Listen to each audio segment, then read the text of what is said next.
بسم اللہ الرحمن الرحیم۔ سورۃ البقرہ رکوع نمبر 21۔ اللہ تبارک و تعالیٰ اس رکوع میں اہل ایمان سے بھی اور دنیا کے تمام انسانوں سے خطاب فرما رہے ہیں کہ پاکیزہ اور حلال رزق کھاؤ۔ دین اسلام اعمال کی قبولیت کی بنیاد رزق حلال پر رکھتا ہے، یہ ذہن میں رکھیں۔ اور افسوس یہ ہوتا ہے کہ جتنا مسلمان اس معاملے میں بدنام ہیں دور حاضر میں، اتنا شاید کوئی اور قوم نہیں ہے۔ اور نبی اکرم صلی اللہ علیہ وسلم کی وہ حدیث یاد آتی ہے کہ آپ نے فرمایا لوگوں پر ایک زمانہ ایسا آئے گا کہ لوگ یہ پرواہ نہیں کریں گے کہ جو مال ہاتھ میں آیا ہے وہ حرام ہے یا حلال ہے۔ آج یہ فرقان مسجد ہے میرے گھر کے بالکل قریب، وہاں عصر کی نماز کے دوران، یعنی آپ تصور کیجیے، عصر کی نماز اندر جماعت ہو رہی ہے، باہر دو آدمی آئے، ایسے محسوس ہوتا تھا جیسے ان میں سے کوئی ایک معذور ہے اور دوسرا اسے سہارا دیے ہوئے ہے، موٹر سائیکل لے کے چلے۔ تو بعد میں پھر انہیں کیمرے میں دیکھا سارا کچھ۔ ایک واقعہ یہ تو اس لیے سنایا کہ دیکھ لیجیے یہ مال جو وہ لے کر گئے ہیں یہ حلال مال نہیں ہے۔ نبی اکرم صلی اللہ علیہ وسلم نے فرمایا جب کوئی شخص چوری کرتا ہے، ڈاکہ ڈالتا ہے، ایمان اس کے سینے سے باہر نکل جاتا ہے۔ اب یہاں سے آپ اندازہ لگا سکتے ہیں، زنا بھی جب کرتا ہے تو اس وقت بھی ایمان اس کے سینے سے باہر نکل جاتا ہے۔ اب ایمان ہمیں زیادہ عزیز ہے یا یہ حرکتیں ہمیں اچھی لگتی ہیں؟ تو جب بھی کوئی آدمی حرام کی طرف جائے گا وہ لوگوں کے لیے مسائل پیدا کرے گا۔ رشوت خور افسر سے کوئی آسانی متوقع نہیں ہے، اور اداروں میں اگر یہ چیز سرایت کرتا ہے، اب یہ آیت تو بالکل ہمارے سامنے ہے، کیونکہ ہمارے پاس وقت کم ہوتا ہے، میں آیات نہیں پڑھتا، رکوع کا نمبر میں نے البتہ بتا دیا کہ اسلام تو بنیاد ہی اس پر رکھتا ہے، حلال اور پاکیزہ۔ اور نبی اکرم صلی اللہ علیہ وسلم اور اہل بیت اور صحابہ کے واقعات پڑھیں تو انسان ان کے کردار سے پہلے بھی خوش ہوتا ہے اور زیادہ خوش ہو جاتا ہے اور زیادہ عزت اور توقیر کرنے لگتا ہے۔ چھوٹی سی بات میں عرض کروں، آپ جانتے ہیں صدقہ آل نبی پر حرام ہے، تو ایک مرتبہ کھجوریں آئیں، حضرت حسن رضی اللہ تعالیٰ عنہ اس وقت چھوٹی عمر کے تھے، وہ یہ مسائل نہیں جانتے تھے، تو انہوں نے صدقے کی ایک کھجور اٹھا لی اور اسے اپنے حلق میں ڈال دیا۔ تو نبی اکرم صلی اللہ علیہ وسلم نے جب یہ منظر دیکھا تو آپ نے اپنی انگلی مبارک حضرت حسن رضی اللہ تعالیٰ عنہ کے حلق میں ڈال کر اس کھجور کو باہر نکالا کہ جو چیز حرام ہے وہ اہل بیت کے پیٹ میں نہ جائے۔ ہم بھی سوچیں گے ہم کیا کرتے ہیں؟ ہم سے مراد صرف آپ لوگ نہیں ہیں، ہم سے مراد پاکستانی قوم۔ کیا قدر کیا ہم نے ان آیات کی؟ یہ آیات اپنی جگہ پر برقرار ہیں، ہماری حرکتیں اپنی جگہ پر قائم ہو جائیں۔ غلط بات ہے۔ اس کے بعد ایک مزاج بنانا چاہتا ہے قرآن مجید، وہ مزاج یہ ہے کہ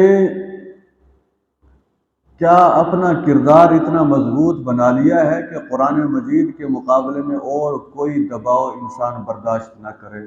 مثلا شادی ہو رہی ہے، خاندانی دباؤ کچھ اور ہے، قرآنی احکامات کچھ اور ہیں۔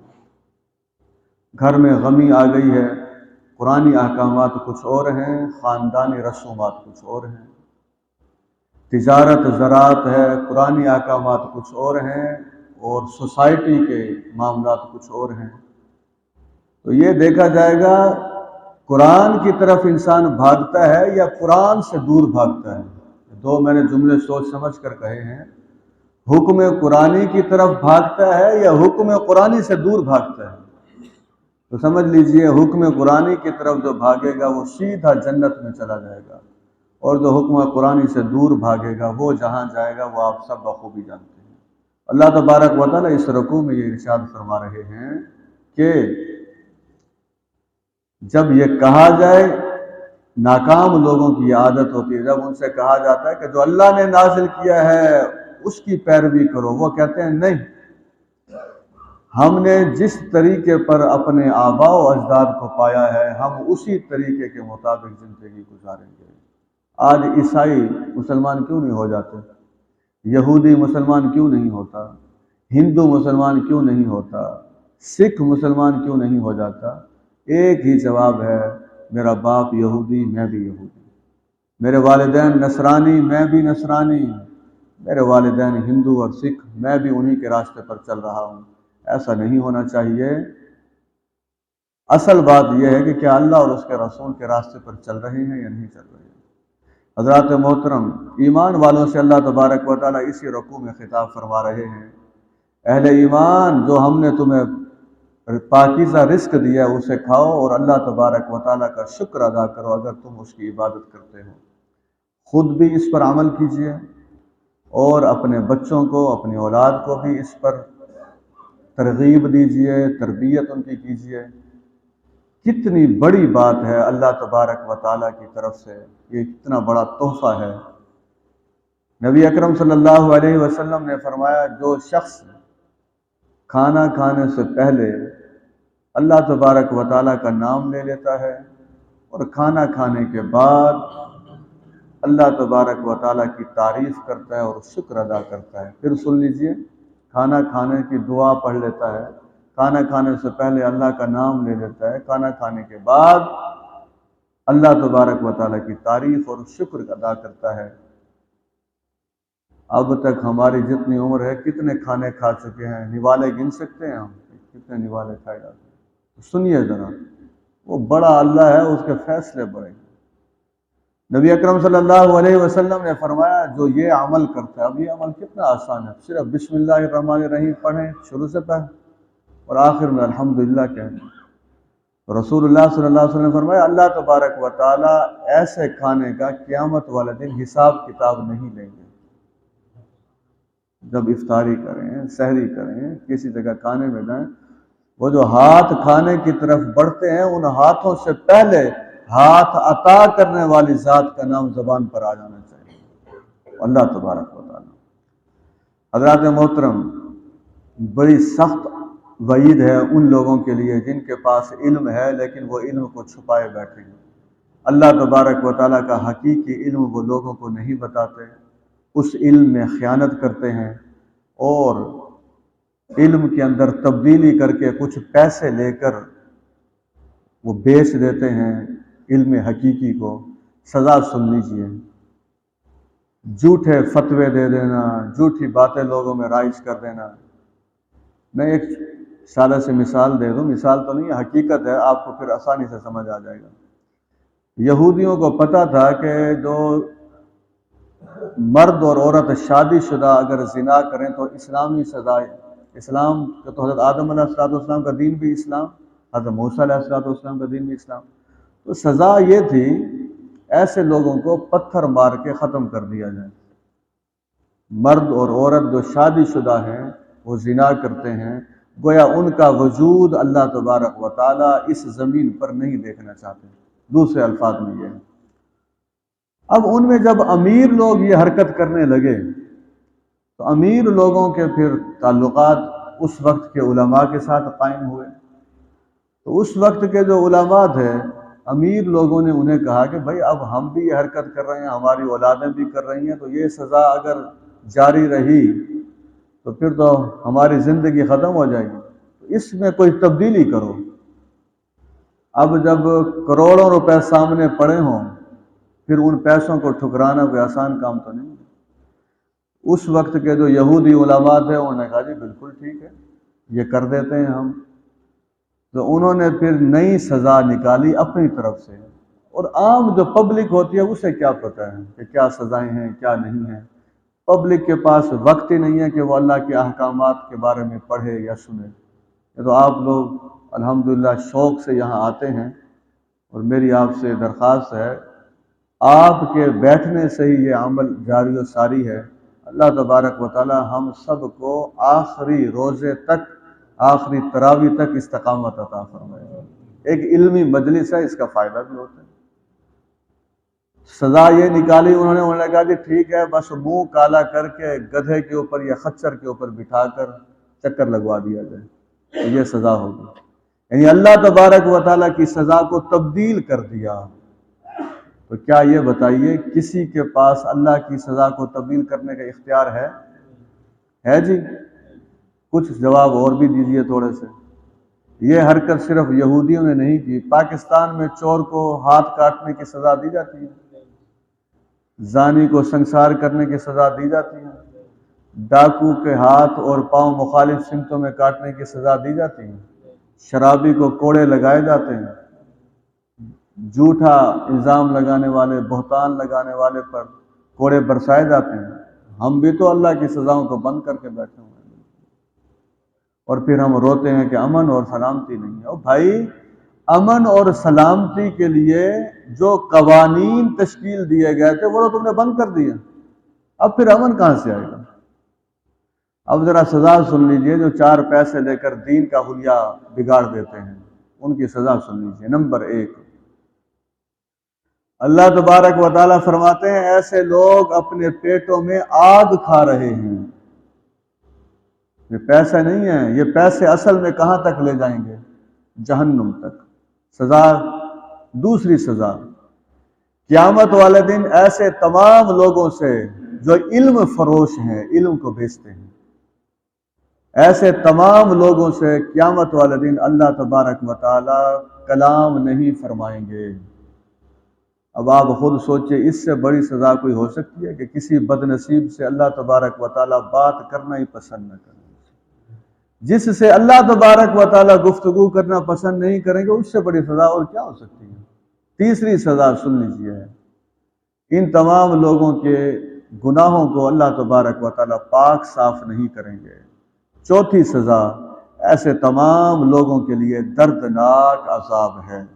تو سمجھ لیجئے، دین کا جتنا علم ہے اس علم پر کبھی سمجھوتا نہ کیجیے، سچ کو سچ کہیے، سچ کو جب کبھی جھوٹ نہ کہیے، اور سچ کو جھوٹ کے پردے میں بھی نہ چھپائیے۔ اللہ تبارک و تعالی رکوع نمبر 22 میں ارشاد فرماتے ہیں، یہ ایک آیت ہے، میں نے اسی النور میرج کلب میں اسی آیت کا درس لیا تھا، جو احباب وہاں موجود تھے وہ تفصیل سے انہوں نے درس سنا تھا، یہاں اب تفصیل کا وقت نہیں ہے۔ بس یہ سمجھ لیجئے، اس ایک آیت پر عمل ہو جائے تو دنیا بھی بن جائے گی اور آخرت بھی بن جائے گی، چاہے وہ ایک آدمی ہو، چاہے قوم ہو، چاہے معاشرہ ہو۔ اللہ تبارک و تعالیٰ نے نیکی کی شکلیں یہاں بیان کی ہیں۔ نمبر 1 ایمان، میں مختصر کر رہا ہوں۔ نمبر 2 مال خرچ کرنا۔ نمبر 3 نماز قائم کرنا۔ نمبر 4 زکوٰۃ ادا کرنا۔ نمبر 5 وعدوں کو پورا کرنا۔ نمبر 6 سخت سے سخت حالات میں اور تنگ حالات میں صبر کرنا، اور جنگی حالات میں بھی صبر کرنا۔ یعنی یہ 6 باتیں ہیں، پھر سن لیجئے۔ نمبر 1 ایمان، نمبر 2 مال خرچ کرنا، نمبر 3 نماز قائم کرنا۔ ایک حدیث میرا دل چاہتا ہے کہ میں وہ سنا دوں آپ کو نماز کے حوالے سے۔ نبی اکرم صلی اللہ علیہ وسلم نے فرمایا، اللہ تبارک و تعالی نے مجھ سے فرمایا، اے محمد صلی اللہ علیہ وسلم، اپنے امت کو بتا دیجئے، اپنی امت کو بتا دیجئے، آپ کا جو امتی، یعنی چاہے مرد ہے چاہے عورت ہے، جو آپ کا امتی وقت پر 5 نمازیں پڑھ کر آئے گا، میں اللہ تبارک و تعالی اپنی ضمانت پر اسے جنت میں داخلہ عطا فرماؤں گا۔ کیا یہ چہرے انشاءاللہ پورا سال نظر آئیں گے انشاءاللہ؟ اللہ سے بڑھ کر تو ضمانت کسی کی نہیں ہوتی۔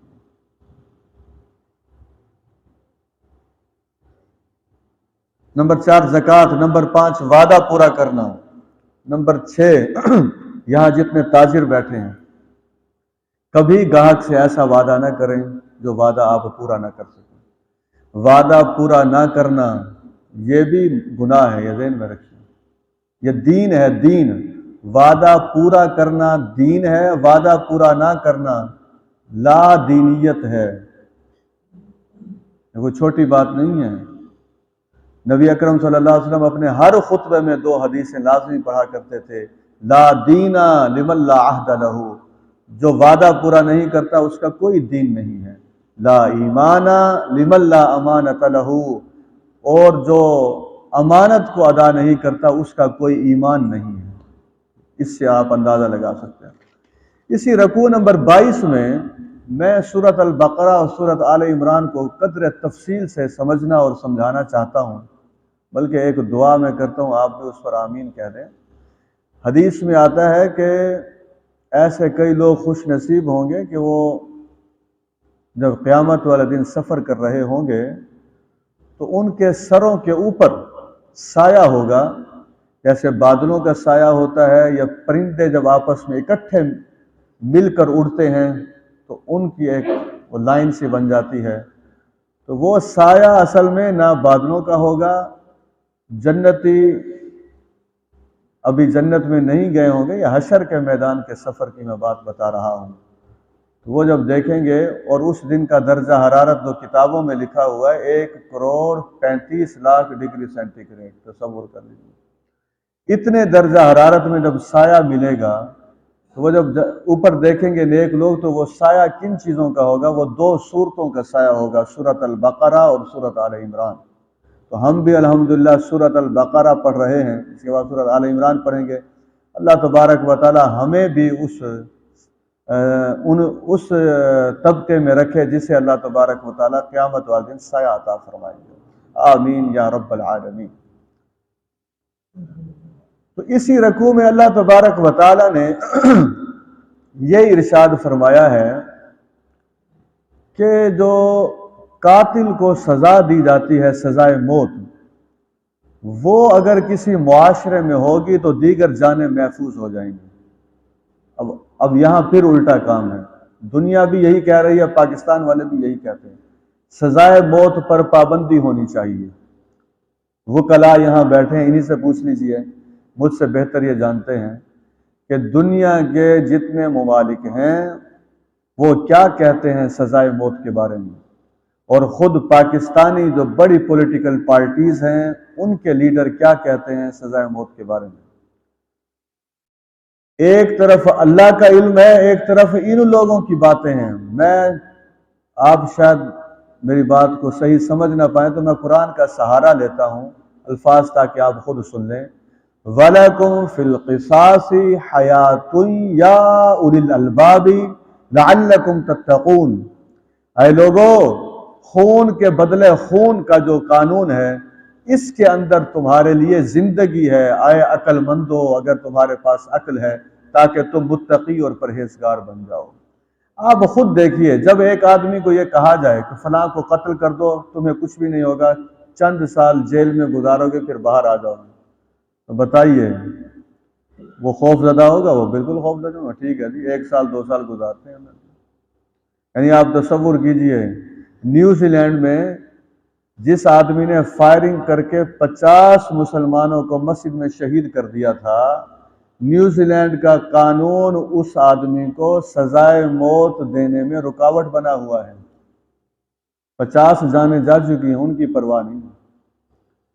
تو یہ سمجھ لیجئے اسلام کیا کہتا ہے۔ اسلام یہ کہتا ہے جیسے ہر آدمی کو اپنی جان عزیز ہے، دوسرے کی جان بھی عزیز ہونی چاہیے۔ اسے پتہ ہونا چاہیے کہ اگر میں نے کسی کی جان لی، بلکہ آگے آ رہا ہے سورۃ المائدہ میں، کوئی کسی کی آنکھ نکالے اس کی آنکھ نکال دو، کوئی کسی کا دانت توڑے اس کا دانت توڑ دو، کوئی کسی کا ناک کاٹے اس کا ناک کاٹ دو۔ اسے پتہ لگے نا کہ کیسے وہ یہ حرکت کرنے کے لیے تیار ہوتا ہے۔ یہاں ہر دوسرا آدمی لڑائی میں دھمکی دیے جا رہا ہے، تو اسے پتہ ہے کہ میں طاقتور ہوں، میں کر لوں گا، میرے ساتھ کچھ نہیں ہوگا۔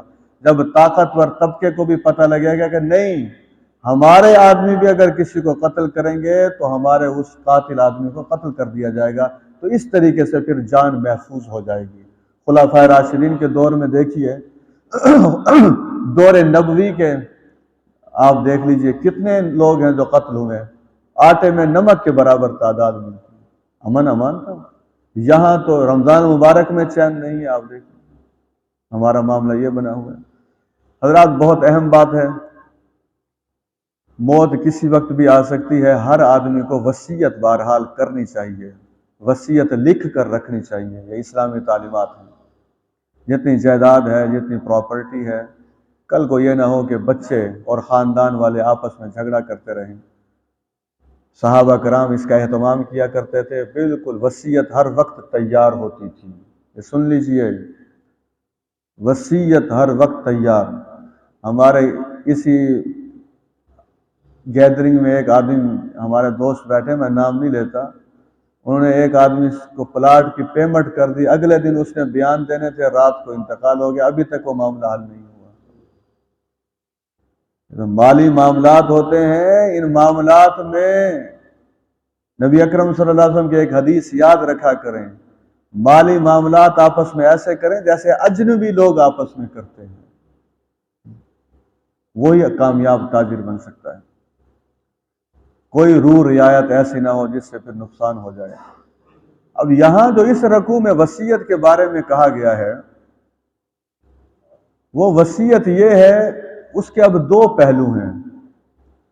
فرض کیجئے وصیت کرنے والے نے یہ کہا ہے کہ فرض کیجئے اس کے 90 لاکھ روپے باقی پڑے ہوئے ہیں، مثال میں سمجھنا ذرا آسان ہو جائے گا۔ اب 90 کا تیسرا حصہ ہوتا ہے 30 لاکھ روپے، تو وہ جو وصیت کر سکتا ہے وہ 30 لاکھ میں کر سکتا ہے۔ وہ یہ نہیں کر سکتا کہ وہ یہ کہہ دی میرے مرنے کے بعد جو 90 لاکھ روپے ہیں وہ سارے کے سارے مدرسے میں بانٹ دیں، وہ سارے کے سارے غریبوں میں بانٹ دیں، ایسا نہیں ہوتا۔ اسلام ہر آدمی کو، مرد کو، عورت کو اجازت دیتا ہے کہ وہ اپنے مال کے 1/3 حصے میں وصیت کر سکتا ہے۔ اب آج کل ایک مسئلہ ہمارے اسی مسلم ٹاؤن میں چلا ہوا ہے، وصیت کرنے والا کہہ گیا تھا کہ پلاٹ ہے اور پلاٹ بیچ کر کسی مسجد یا مدرسے کو دے دیا جائے، لیکن اب وہ جو وصیت سننے والے ہیں وہ اس وصیت کو کئی اور مفہوم پہنا رہے ہیں۔ اب لاکھوں روپے کسی مسجد کو دینا اور وہاں یا نئی مسجد تعمیر کر رہے ہیں یا مدرسے کو دینا، یہ بھی کوئی آسان کام نہیں ہوتا۔ تو یہ سن لیجئے قرآن مجید کیا کہتا ہے، اگر کسی نے وصیت کی ہے اور جسے اس نے وصیت کی ہے اس وصیت سننے والے نے وصیت کو تبدیل کر دیا، فرض کیجئے وہ کہہ کے گیا تھا 30 لاکھ روپے دینے ہیں، اس نے 30 لاکھ کو 3 لاکھ بنا دیا۔ اب یہ نہ سمجھے کہ اس نے بڑی چلاکی کھیلی ہے، وصیت کرنے والا جب کر رہا تھا اور یہ سن رہا تھا تو اس وقت ایک اور ہستی بھی تھی جو سن رہی تھی، وہ ہستی کون سی ہے؟ یہ سمجھ لیجیے۔ اب اللہ کا علم دیکھیے، دنیا میں روزانہ 1 لاکھ آدمی فوت ہوتے ہیں، اور کیا خبر کون کون کس کس وقت وصیت کر رہا ہے۔ اللہ تبارک و تعالیٰ ایسے سننے والے ہیں، وہ بیک وقت ساری مخلوق کی آواز کو سن لیتے ہیں۔ یہ قدرت دیکھیے اللہ تبارک۔ کبھی یہ حرکت نہ کیجیے، اگر کوئی وصیت آپ کے سامنے ہوئی ہے اس وصیت کو پھر تبدیل نہ کیجیے گا۔ ہاں ایک بات ٹھیک ہے، اگر کسی نے وصیت غلطی کر دی، نے کہا جی 90 لاکھ روپے اور 80 لاکھ روپے جو ہے نا فلاں میرا دوست ہے اسے دے دیجیے گا اور میرے بیٹوں اور بیٹیوں کو کچھ بھی نہ ملے، میری جائیداد ساری دوست کے نام کر، تو جو وصیت سننے والا ہے اگر وہ وصیت تبدیل کر دے تو اب گناہ نہیں ہے۔ دیکھیے 2 باتیں آ گئیں، دونوں صورتوں میں وصیت تبدیل ہو رہی ہے۔ پہلی صورت میں قرآن اسے ظلم کہہ رہا ہے اور دوسری صورت میں قرآن اسے ٹھیک کہہ رہا ہے۔ وجہ اس کی کیا ہے؟ انما الاعمال بالنیات، اعمال کا دار و مدار کس پر ہے؟ نیتوں پر ہے۔ وجہ اس کی ہے جو دوسری وصیت تبدیل ہو رہی ہے وہ اصل میں اولاد کو اس کا حق دلوایا جا رہا ہے۔ وہ جو زیادتی کر کے گیا ہے، یہ جو اخبارات میں جو شائع ہوتے ہیں کہ میں نے اپنے بیٹے کو آگ کر دیا، میں نے اپنی بیٹی کو آگ کر دیا، سن لیجئے شرعی مسئلہ یہ ہے، کوئی آدمی اپنے بیٹے کو اپنی بیٹی کو جائیداد سے آگ نہیں کر سکتا۔ شریعت نے کسی آدمی کو یہ اختیار نہیں دیا کہ وہ اپنے بیٹے یا بیٹی کو جائیداد سے آگ کر سکتا۔ نہ یہ ہے، نہ شریعت نے یہ اجازت دی ہے کہ فرض کیجئے ایک بیٹا خدمت گزار زیادہ ہے، اسے 5 کنال دے دی، دوسرا بیٹا خدمت گزار نہیں ہے، دور دور رہتا ہے، اسے 1 کنال دی۔ آپ تو چلے جائیں گے، بعد میں یہ دونوں بھائی آپس میں جو کچھ کریں گے پھر وہ آپ دیکھتے رہیے کہ کیا ہوتا ہے۔ بڑے معاملات ہیں یہ، میں اتنے واقعات جانتا ہوں، ہمارا چونکہ یہ شعبہ ہے، اسی ملتان کے ارد گرد کے واقعات، جائیداد کے صحیح تقسیم نہ ہونے کے اگر ہم وہ واقعات لکھنا شروع کریں ایک موٹی کتاب بن جائے گی، موٹی کتاب۔ قتل علیحدہ ہوئے ہیں، بدحالی علیحدہ آئی ہے، اختلافات علیحدہ ہوئے ہیں۔ اور آخری بات آج کے درس کی، کل پھر ہم رکوع نمبر 23 پڑھیں گے انشاءاللہ۔ وہ بات یہ ہے کہ نبی اکرم صلی اللہ علیہ وسلم کے ایک صحابی نے اپنے بیٹے کو جائیداد کا کچھ حصہ دیا اپنی زندگی میں۔ اس صحابی کی اہلیہ نے کہا کہ میں تو اپنے بیٹے کے لیے یہ اس وقت تک قبول نہیں کروں گی جب تک تم نبی اکرم صلی اللہ علیہ وسلم کو اس فیصلے پر گواہ نہ بنا دو۔ انہوں نے کہا ٹھیک ہے۔ وہ صحابی رسول نبی اکرم صلی اللہ علیہ وسلم کے پاس گئے اور حضور اکرم صلی اللہ علیہ وسلم سے عرض کیا کہ میں نے اپنے اس بیٹے کو جائیداد کا اتنا حصہ دے دیا ہے، اب آپ کو میں گواہ بنانے کے لیے آیا ہوں، آپ گواہ بنیں گے تو میری بیوی پھر اس کے لیے قبول کرے گی۔ نبی اکرم صلی اللہ علیہ وسلم نے پوچھا کیا جو کچھ تم نے اسے دیا ہے اپنی دیگر اولاد کو بھی دیا ہے؟ اس نے کہا نہیں میں نے اور کسی کو کچھ نہیں دیا، بھائی اسے ہی دیا ہے۔ تو جو جواب ارشاد فرمایا وہ سن لیجئے۔ اللہ کے رسول صلی اللہ علیہ وسلم نے ارشاد فرمایا جاؤ میں کسی ظلم پر گواہ نہیں بنتا، جاؤ میں کسی ظلم پر گواہ نہیں بنتا، اس لیے اپنی اولادوں میں عدل کر کے جائیے، اپنی اولادوں میں انصاف کر کے جائیے، ورنہ خاندان کا سارا شرازہ بکھر جاتا ہے۔ اللہ تبارک و تعالی ہمارے اس بیٹھنے کو قبول فرما دے۔ الحمدللہ رب العالمین، اللہم صلی علی محمد النبی الامی وعلی آلہ وصحبہ وسلم۔ رب ذوالجلال والاکرام ہم سب کو آپ اپنے پاک گھر کی زیارت کی توفیق عطا فرمائیے، اللہ روضہ رسول کی زیارت کی توفیق عطا فرمائیے۔